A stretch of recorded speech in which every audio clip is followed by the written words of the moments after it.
he was doing all these videos, right? And we share cloud. And I'm saying, oh my God, he's taking up all my space. And I'm going through one day at work and I'm deleting. And something makes me stop on a video. And to this day, I don't know what it was because I'm a big deleter. And so I listened to this video and he's telling stories. And so he's doing this presentation and he's like, I'm dyslexic and I can do anything I want to do. And he's telling the story. I'm Nicole Holcomb, attorney by day and podcaster by night, a former educator, school counselor, and administrator, and mom to a 9-year-old daughter with dyslexia, who loves all things Harry Potter, Minecraft, and science. A few years ago, she was identified with dyslexia, and our life seemed to turn upside down for a while, quite literally. I created the Dyslexia Mom Life podcast to help you navigate the upside down journey of dyslexia. You got this. If you're wanting to thrive as a mom in this dyslexia journey, then you're in the right place. Let's get started. Mother's Day may be celebrated one day of the year, but here on the Dyslexia Mom Life podcast, we are celebrating moms for the entire month of May. Today, I'm talking to one of the 8 amazing warrior moms who are sharing their personal parenting dyslexia journey with us. Grab your earbuds and enjoy learning from moms who are taking you behind the scenes of parenting dyslexic kiddos. All right, I'd like to welcome Erika Smith to the show. I am delighted to have her as part of the moms this month in May, as celebrating Mother's Day. Thank you so much, Erika, for being on the show. Thank you so much for having me. Well, I am just eager to hear your story and talk more about your story. I've been following your story for a while and your family story, and I just appreciate that you're taking time to share with other moms about your journey as well. So what I'd like to do, we're just going to kind of jump in and we're going to talk, just start off talking about, your dyslexia story and your journey as a mom through that story. And I want to kind of break it up a little bit so people can follow along pretty easy with us. And I'd really like to start at the beginning if we can. I know for us, I look back now and say, oh, there were some signs there, right? So can we kind of start at the beginning of your journey as a mom as to what were some signs early on you saw, and take us up to, okay, I think it's dyslexia. Like, how did you get there? Okay, so my children started off in a totally emergent Spanish preschool. Also, the lady that helped me was Spanish speaking. So at the time, my main goal was that my children would be completely bilingual. And so when my son left the bilingual preschool and went into a more traditional program, there were some gaps and deficits. But I had seen this with my older son, confusing I's with E's and things like that. And that's just typical when you are transitioning from a Spanish program into an English program. And so I kind of chalked it up to that. I would say to his teacher, oh, well, it's because he's coming from a Spanish program. And of course, we speak English in the home, but all his formal education has been Spanish. And so we got him a tutor. And the tutor was working with him and he was like knocking out golden books. And we were doing Bob books at home and all those things. He still had some letter reversal, but we always are told, right, that that's fairly common. Right. So I didn't think anything of it. He never liked to do puzzles. I also thought, well, he's not a guy that likes to do puzzles. He had difficulty rhyming. Well, rhyming is not his thing because we're always told to wait and see, right? And so as we continued on his education journey, once he got into around the first grade, he was still at a small private school, but he was knocking out the math sheets because they were Saxon. And so he memorized everything. And then they started reading more. And once you get into chapter books, he couldn't memorize the books. And so the teacher said to me, there's something, and he's so smart. And I'm like, he is smart.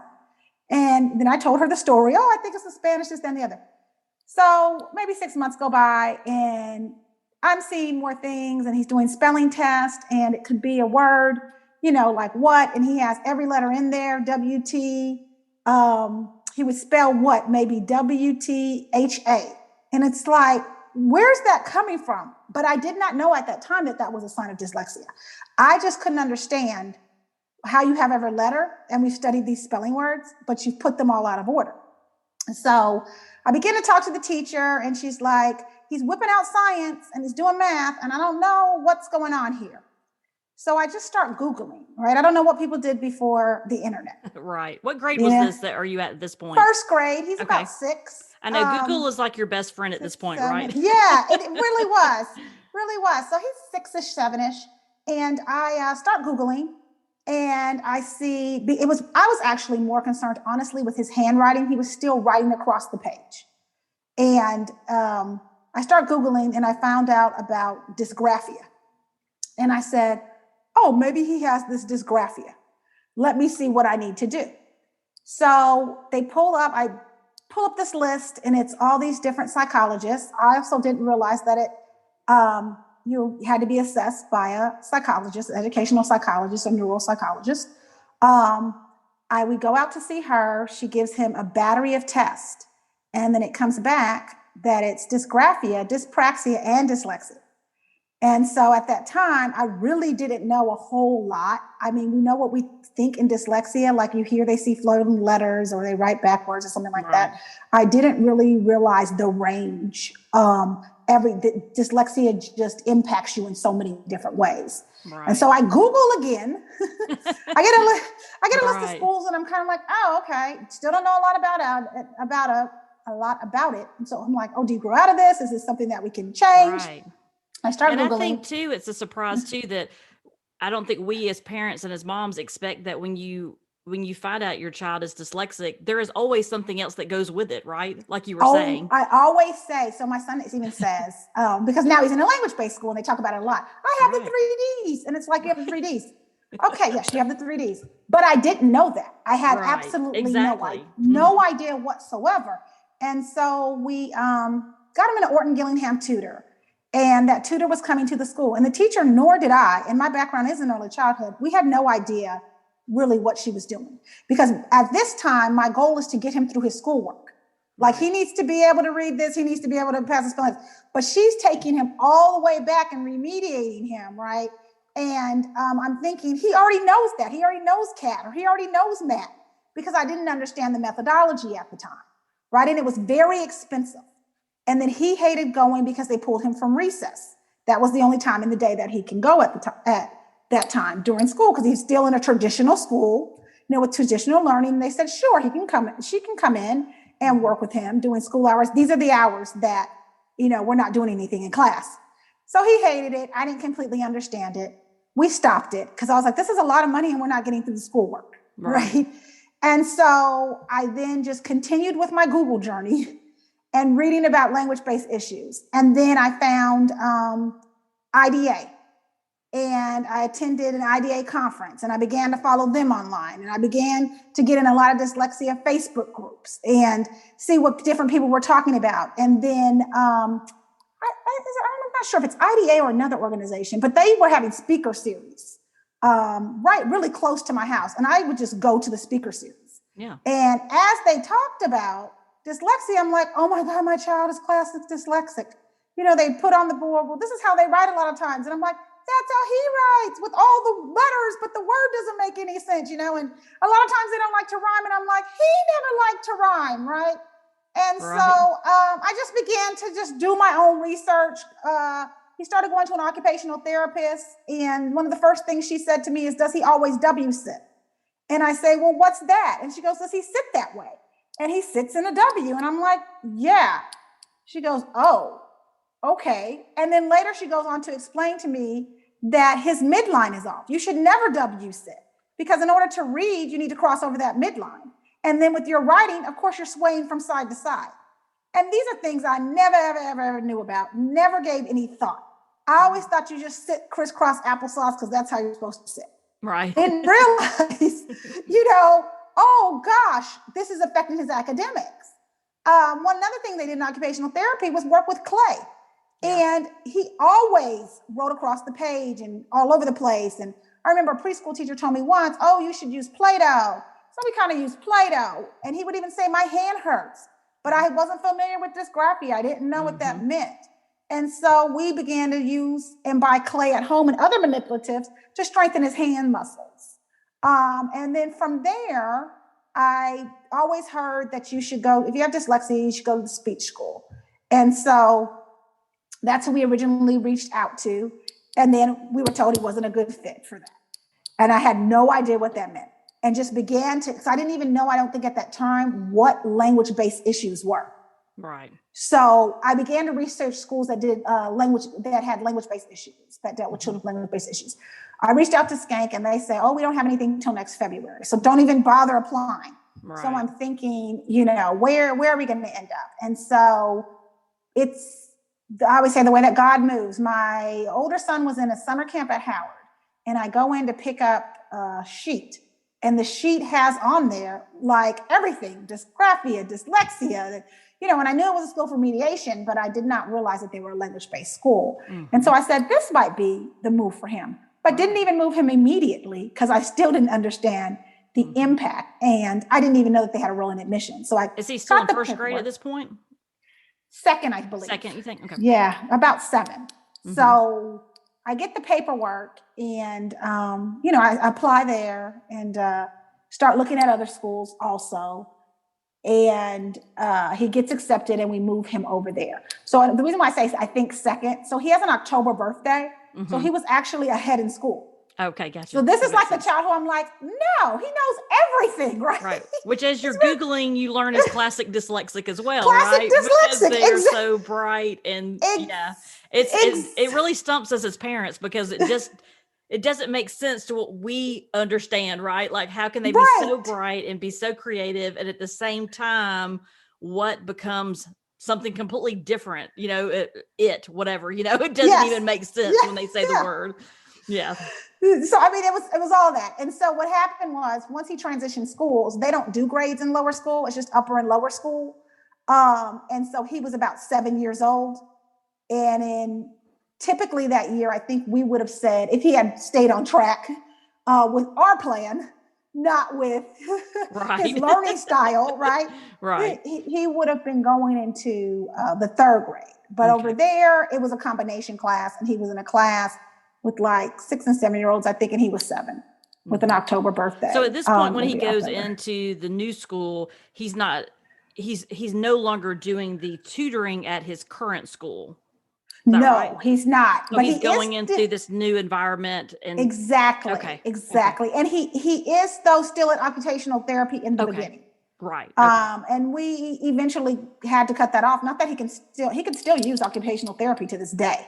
Right. And just as I continue to read all the benefits, but it's very hard to pay independent school tuition. Right. And, and have another child that you're paying for and supplement with occupational therapy that's out of network. Right. And so honestly, that's the main reason why we stopped. If we ever get a windfall, he'll go back.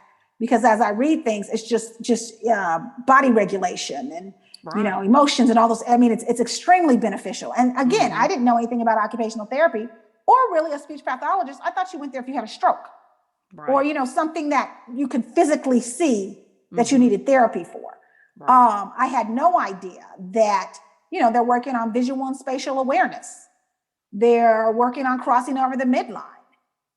They're helping him to go from left to right when reading and doing all of that.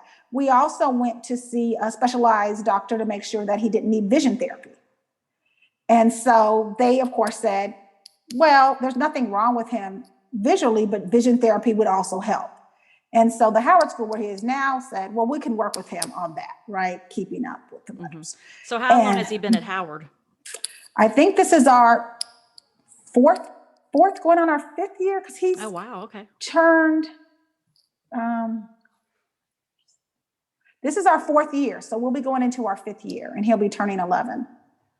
So how have you seen changes from going back to the preschool, kindergarten, 1st grade when you were trying to kind of connect the dots and like you said, it's all the wait and see at the same time, your mom gut saying, okay, there's something going on. So you start to Google and then you finally get the aha moment of, okay, I'm seeing some dots and I'm seeing some characteristics that we are absolutely seeing at home.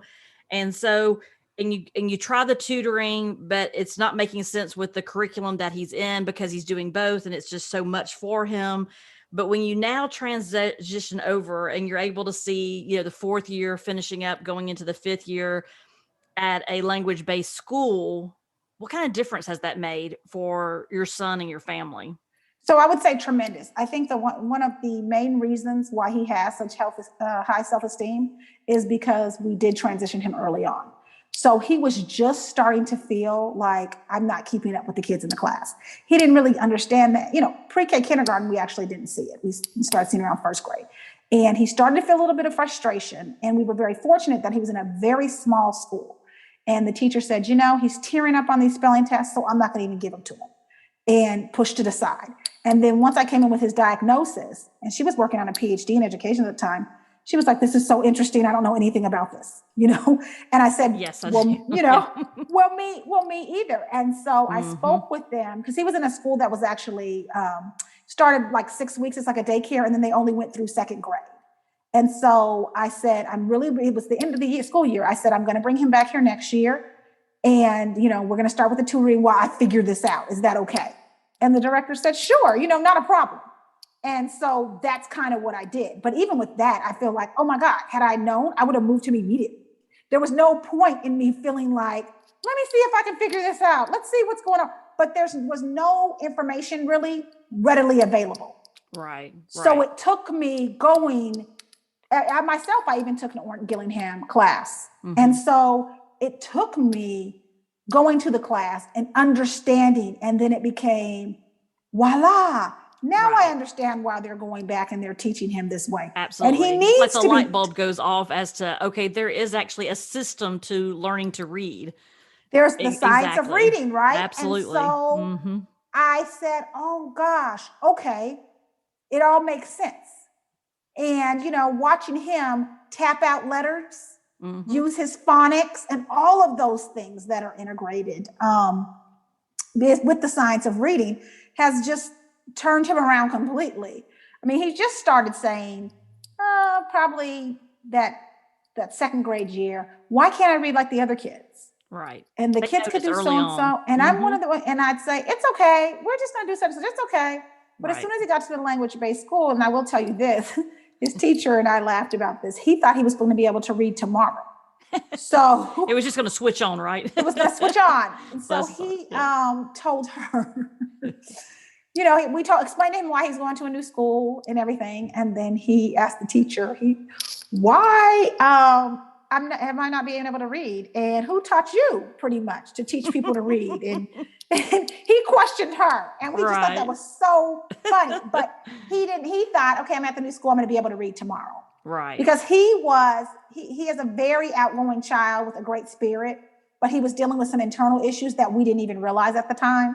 I mean, even when he first got to Howard, when it was time for him to go to small reading groups, he was staying in the bathroom. And so the teacher, it's such a transition for them. And it's such, they only know what they know. And as they transition into new programs and new environments, and it is overwhelming. And I know at the school that our daughter's at, it is pretty intensive too. Like they have very structured how they're teaching and what the students have to do to practice and things like that. And so I say, she comes home and she is physically and mentally exhausted. Like it is a busy day getting everything done.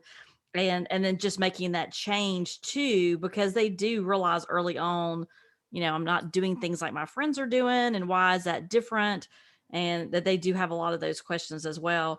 Let's talk a little bit we talked a little bit about this, but as you think about some of the pieces of actually parenting a child with dyslexia, what are some of the things that you would share with moms that have been some of the most challenging things that you've had to go through as far as raising a child with dyslexia? Oh, I think every day is a struggle, right? Because it's what you're taught and what you think, how you think things are going to be or your life is going to be. It's the complete opposite. And so with my son, he has kind of a complex learning profile. We also have an attention issue in there. And so it comes down to making sure that steps are even broken down, right? We don't give multiple steps. Right. You say you have to be very intentional and very explicit, even in what you're doing in your home, as far as brush your teeth, wash your face,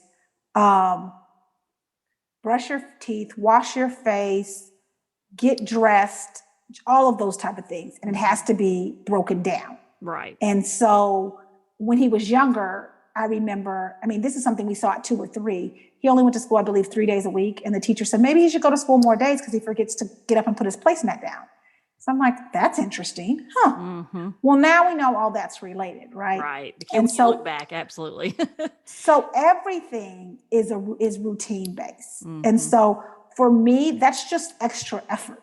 Mm-hmm. You have your traditional parenting things, and now you're having to make sure that you say, okay. And sometimes I'll say, repeat the steps I gave you, or look at the checklist, check everything off the list as you go. So it's things like that, that I say at home.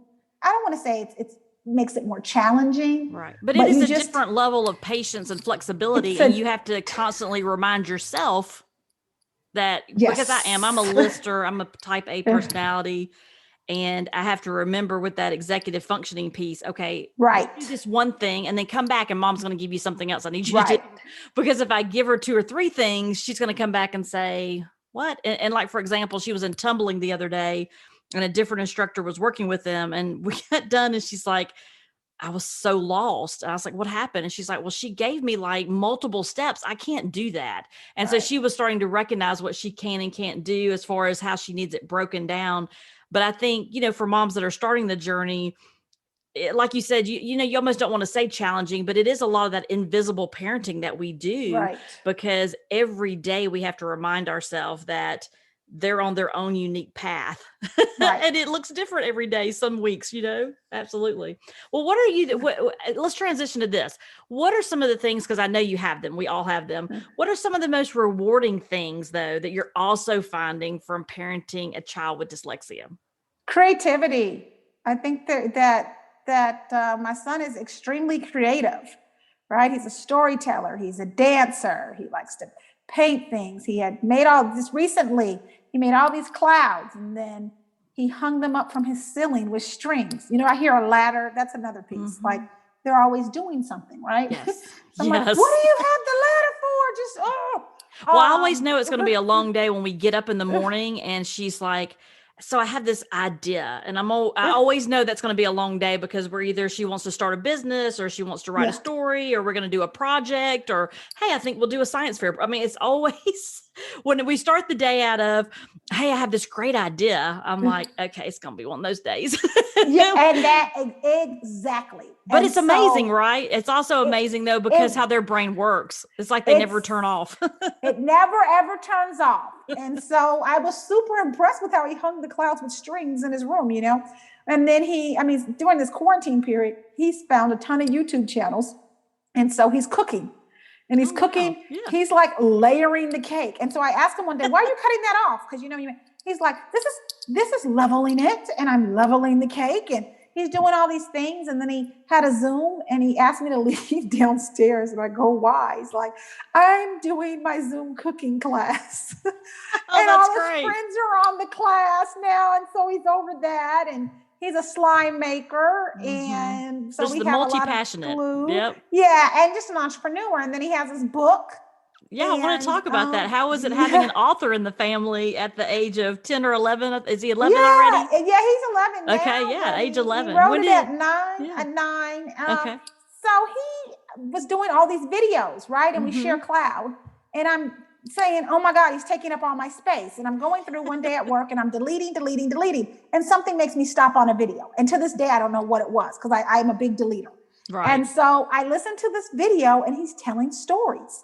He's telling the story of that his school had gone to the High Museum, and they told them all about how Pinky had sensory issues, and Winnie the Pooh was dyslexic, and just all these things. And so he's doing this presentation, and he's like, I'm dyslexic, and I can do anything I want to do. And he's telling his story, and it's a series of videos, and he's even printed pictures off the printer. He's showing the pictures and Walt Disney. And so I was like, oh my God, this is so cool. So we talked about it. I'm like, oh, this is when you should be asleep. This is what you're doing. Okay. But at this point, I'm heavily involved in the social media of children with learning differences, disabilities. And I'm seeing parents that children don't have an outlook like my son has for numerous reasons, late identification, large classrooms, lack of knowledge by a lot of teachers, administrators, etc. And they just don't have that confidence. And you know why they don't have that confidence. You can see why they wouldn't have that confidence.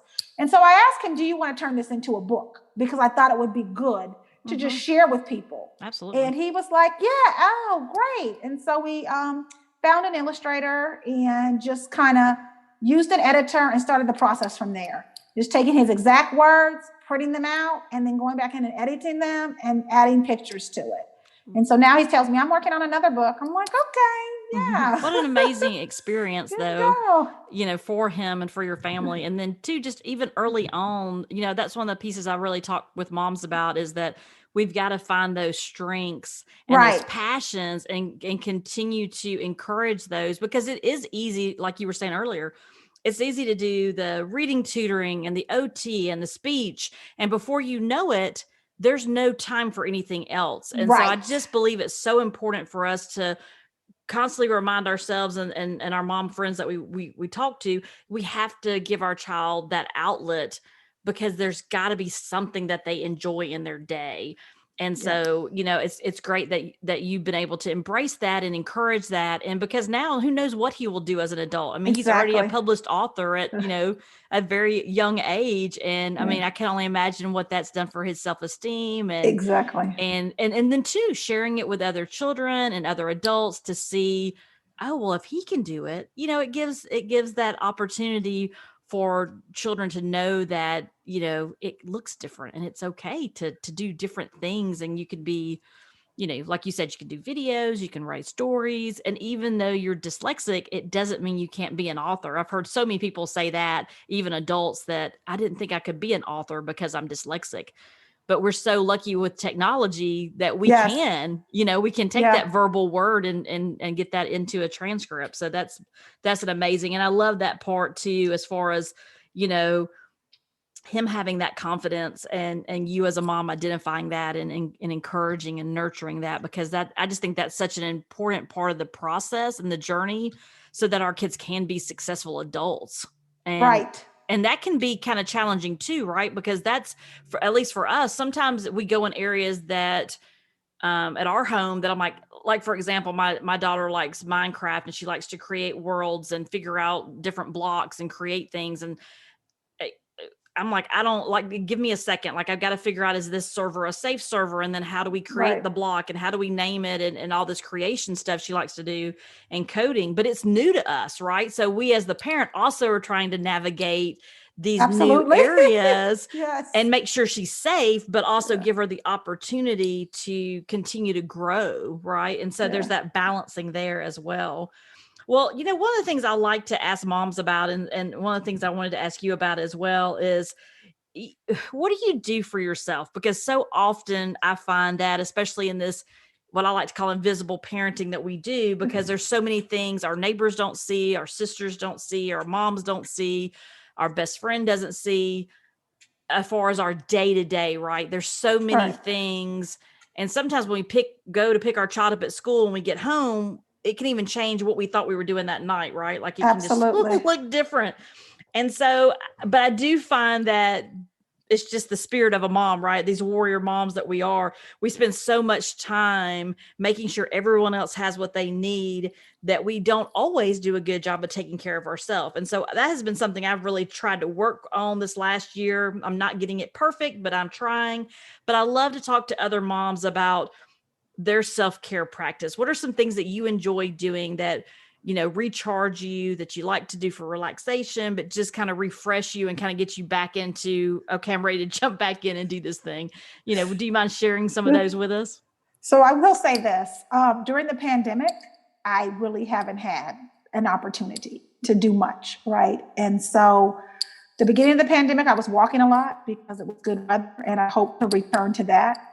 I like having my own dance parties in my house now because I really like music. I like to dance around. And then I'm just hoping that we'll be returning back to some type of normal life soon. Because traditionally what I have done is I'm a big girls' night person. So if that's just going out and eating and having drinks with my girlfriends, that to me is the best R&R. we tend to do spa days and teas and things like that. Mother's Day weekend, I typically go to a hotel. We have a massage. We do dinner. The next day we do brunch. We do something. My birthday's around August. We might do like a little coney, a quick trip. So that historically has been what recharges me. To go have a massage and have a facial, but we just haven't really had a lot of opportunities. It's been challenging this year, absolutely. Those outlets, and so some friends and I did go up and do to Chateau Lawn, and that was cool because it was great social distancing, but it still wasn't the complete recharge I need because we didn't do the spa piece. Right. It was good to see people. We didn't do the spa piece, but I just said I'm so grateful for this week because I'm going to start walking again, going by the Chattahoochee, things like that. It's just good to have music and clear your head. I'm a California girl, so I don't like cold weather. It's so different. I was telling my husband just the other night, I said, it's been raining here in Georgia and we haven't been able to get out much. And one day I went and just took like an hour walk. I mean, just walked. I listened to music. I listened to podcasts. Yeah. But I just listened to birds and I breathed in fresh air and I felt so much better the rest of my day. But then the next day, it didn't work out. I couldn't leave the house. I was, stuck at my desk all day. And it's just amazing, what a difference it makes. But you're right, Erika. I mean, this year, it's been a struggle, right? And for many families, I've talked to many people in California who say, their kids are still remote, they're still at home. And it is a struggle when, you don't at least get the daytime when your kids are at school or you're going to work. So you have your own kind of time in the car or what it might be. So it's even more important, but you're right. Sometimes that self-care right now, it might just be 5 minutes, but we need so much more, right? It may just be going in the other room, taking some deep breaths and then going back into the room to deal with whatever. But I think that hopefully we're all going to be able to return to some type of self-care practice that we were doing before, or even creating, like you said, new opportunities to do new things. Absolutely. Yeah. I think the beginning of the pandemic for me, it was great because we're always running. I have two boys. It was so nice to have a different slow down pace. And we were just getting into spring. And so I remember looking at April and I literally had something every weekend between a gala and a fundraiser, all that kind of stuff. And then the kids' sports. And a lot of times my husband and I will divide and conquer. He'll do basketball, I'll do soccer. But every single weekend was going to be booked. And so it was good to kind of have that downtime and breathe and teach, right? To how to cook your own eggs. And the time to say, no, you have to clear the dishwasher. Right. Things Lots of I grew up lessons. as a child doing. Lots of life lessons. And when people were first complaining, I'm like, what are you complaining for? We're getting all this time. This is great. This is great. This is great. Because I was taking walks daily. I mean, it was March, April. Right. And it was very nice. They had opened this new coffee shop by the Chattahoochee, and you could get stuff to go. So, I'd get my tea to go because I'm not a coffee drinker, and I just kind of sit by the water by myself, and it was great R&R. And even if I had my older son with me, he'd ride his bike, and so I'd still be in my own little land. But then, I think we got to about October, and I said, I'm so over this. Right. Everybody was so burned out. It's been a long journey. Yes. and all of that. And I've been fortunate. I mean, my son's school has not completely closed. We've had to quarantine sometimes, here and there. But overall, he's still in school every day. But we're not doing the after school activities. And so he's a gymnast. Right. And so one thing we were speaking about was that, again, with the attention issues, he comes home and he's bouncing off the walls. And that's something traditionally that I hadn't seen. So I get him from school, then we run to gymnastics. Right. Then, we grab a bite, we go to gymnastics. So he comes back, he's exhausted. We read a book, take a bath, go to bed. And then another day we have soccer, same routine. Right. But we're literally in the carpool lane at like 2:30 and we're home by 3. That's a long evening, Yes. And when you're not out, it's to the point where I had to just let him start going outside and jumping in the trampoline and being around the neighbor kids and things like that, because the complete isolation, it was just not good for mental health, my mental health or theirs. On top of just needing to burn that energy, they need to burn that energy. Absolutely.